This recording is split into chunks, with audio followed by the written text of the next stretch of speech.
Hello and welcome to the CIA Corner here on Tap TV. My name is Obed Jerry, your co-host for today, and this is me wishing you a happy Salah celebration to our Muslim faithfuls out there. Of course, this is where we make commentaries, investigations, and analysis on topical issues making rounds on the newspaper, Nigerian stories, our local stories, and stories about the world in general. You out there can also be a part of this show. Please do well to subscribe to our channel if you are yet to subscribe. Turn on your notification button, connect with us across all our social media platforms so that when we drop videos like this, you get to receive our notifications. Well, the story we want to discuss about today is this issue of the CBN, the Apex Bank of Nigeria, CBN Bank, that they are firing some staffs. You could see that today being Thursday, we are hearing that they fired 50 more staffs. Over 100 persons have been casualties to this issue. Well, let's go for a very quick break. When we come back, we look into the story properly.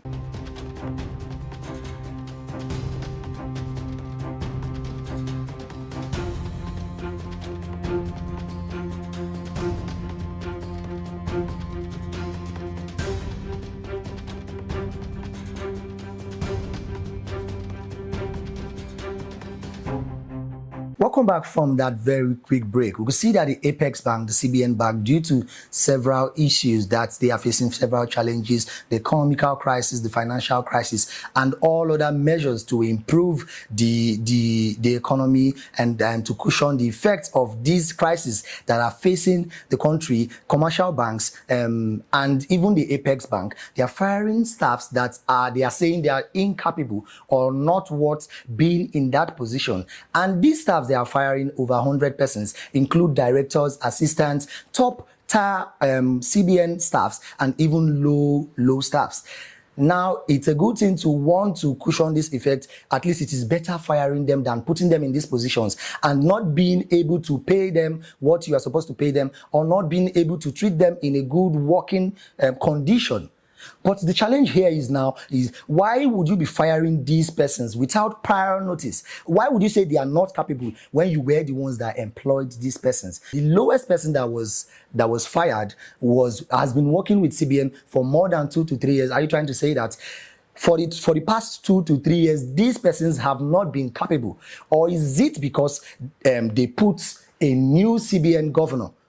Maybe it's based on selectivity, based on nepotism, that these persons were selected, that these persons were appointed.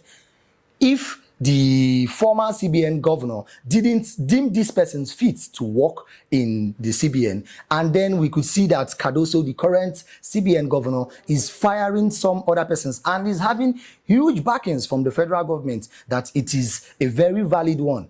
Now, is it because these persons are not capable to work in this position, or because of how the economy is, because of the crisis that the country is facing, that they're trying to reduce staffs so that to meet up to the workload in the CBN? And then another important thing, if you reduce these staffs, the first important thing is, if you reduce these staffs working for the CBN, the remaining staffs that are allowed to work in the CBN, are they capable of carrying out these tasks? Because these persons that were sacked, these persons that are being sacked, and because we know more, there are more persons to be sacked, because they said this sacking, this retrenchment will continue till the end of April. Let's say from now to the end of April, over 150 persons are being sacked. It started from March and it will run over to the end of April. If these persons are being sacked, their job roles would be attached to the current staffs that were not sacked.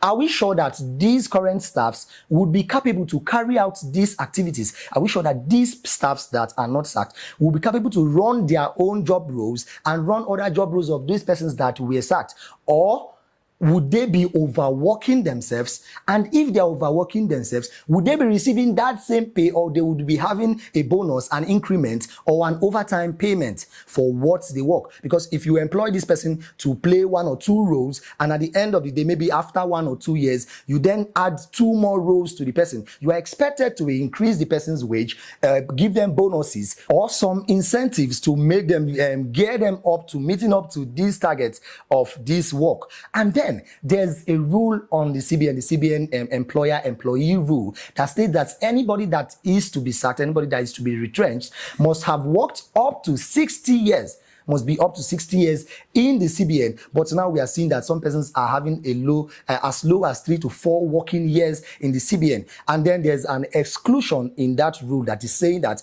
if the person has worked 10 years, a span of 10 years, and there are qualities, there are reasons, good valid reasons for these persons to be sacked, then it is good, and the person will be paid everything that is due to the person.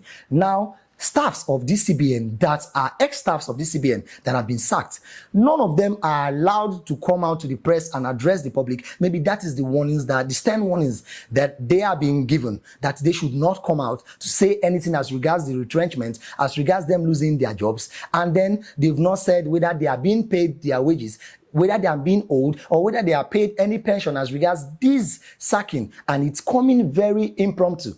Even the current staffs working at the CBN, those ones that did not lose their job, those ones that were not casualties of these retrenchments, they are not even still allowed to address pressmen. They are now allowed to talk about this issue. So it's more like, would I say, a subtle dictatorship from the CBN governor and the federal body. This is where we draw our curtains today. And what we are trying to say is, for the federal government, the CBN governor, and all other bodies that are carrying out this act, if you know that these persons that you are retrenching, you are owing them, please pay them off. And it is good that you give them prior notice so that they will start making preparations as to what to fall back to when they are being sacked. If you come impromptu and tell them, okay, from in the next 3 days you are being sacked, please drop all company equipment, company tools that are with you, and move away from the office. It is bad. If you know you are owing them, you pay them. If you know they are not due for sacking, that they are relevant to the organization, please retain them regardless of what you are trying to do. And then on the persons that you choose to keep behind, because after this election there are persons that still maintain their positions, when you increase their workload, because they are the same persons that would continue the workloads of those persons that have been sacked, if you move the workloads of the sacked persons to the current active staffs, please do well to increase their wages, give them incentives, give them bonuses so that to meet up. Because if the federal government, if the CBN bank, if it folds, if it has issues, it will affect all other banks, all other sectors in the country, because this is the apex bank of the country. Please, if you have any other suggestions to the federal government, if you have any advice to Cardoso, the governor of the CBN, please slide to our comment section and drop your comments. And I'll be right back here to give you update as regards what's happened next, as regards this CBN retrenching their staffs. My name is Obed Jerry, your co-host for today, and you out there, like I said before, can also be a part of this show. Subscribe to our channel, turn on your notification button, connect with us across all our social media platforms. I'll get back to you. This is the CIA Corner here on TAP TV. See you next time.